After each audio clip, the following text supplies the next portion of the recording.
9-ാം തീയതി ഒരു മലയാറ്റൂർ ഭാഗത്ത് ഒരു ബോഡി കണ്ടെത്തിയതായിട്ട് നാട്ടുകാർ പറഞ്ഞതിൻ്റെ അടിസ്ഥാനത്തിൽ പെട്ടെന്ന് നമ്മൾ ക്രൈം സീന് പ്രോപ്പറായിട്ട് കൺസീൽ ചെയ്തിരുന്നു.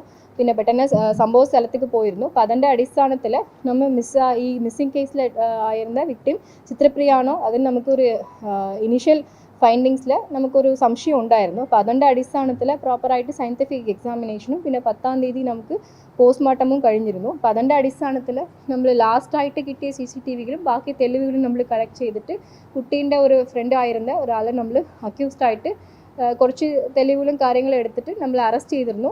റിമാൻഡിലാണ്. അപ്പോൾ അതിൻ്റെ അടിസ്ഥാനത്തിൽ കുറച്ചും കൂടി ഇൻവെസ്റ്റിഗേഷൻ ഇപ്പോൾ സ്റ്റാർട്ടിങ് സ്റ്റേജിലാണ്.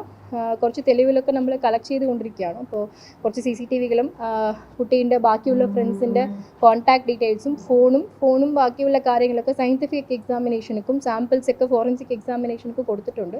അപ്പോൾ അതിന് വരുന്ന മുറയ്ക്ക് ഈ ഇൻവെസ്റ്റിഗേഷൻ്റെ ഫർദർ എന്താ കാര്യങ്ങളൊക്കെ ഉണ്ട്, വേറെ ആരെങ്കിലും ഇതിൽ ഉൾപ്പെട്ടിട്ടുണ്ടോ, ബാക്കി എന്തെങ്കിലും തെളിവുകളുണ്ടോ എന്നെല്ലാം നോക്കുന്നുണ്ട്. അപ്പോൾ ഇതിൻ്റെ കുട്ടീൻ്റെ ഈ കേസിൻ്റെ മെയിൻ ഇൻവെസ്റ്റിഗേഷൻ ടീമായിട്ട് കാലടി പോലീസ് സ്റ്റേഷൻ SHO ടീമും പ്ലസ് ASP പെരുമ്പാവൂരാണ് ഇതിൻ്റെ മൊത്തം കൈകാര്യങ്ങളും ടീമായിട്ട് രൂപീകരിച്ചിട്ട് എല്ലാ കാര്യങ്ങളും ചെയ്തിരുന്നു. ഇനി ഇതിൽ കുറച്ച് ഇൻവെസ്റ്റിഗേഷൻ്റെ സ്റ്റാർട്ടിങ് സ്റ്റേജാണ്. നമുക്ക് കുറച്ചും കൂടി തെളിവുകളൊക്കെ കിട്ടാനുണ്ട്. അത് നമ്മളിപ്പോൾ കളക്ട് ചെയ്തുകൊണ്ടിരിക്കുകയാണ്.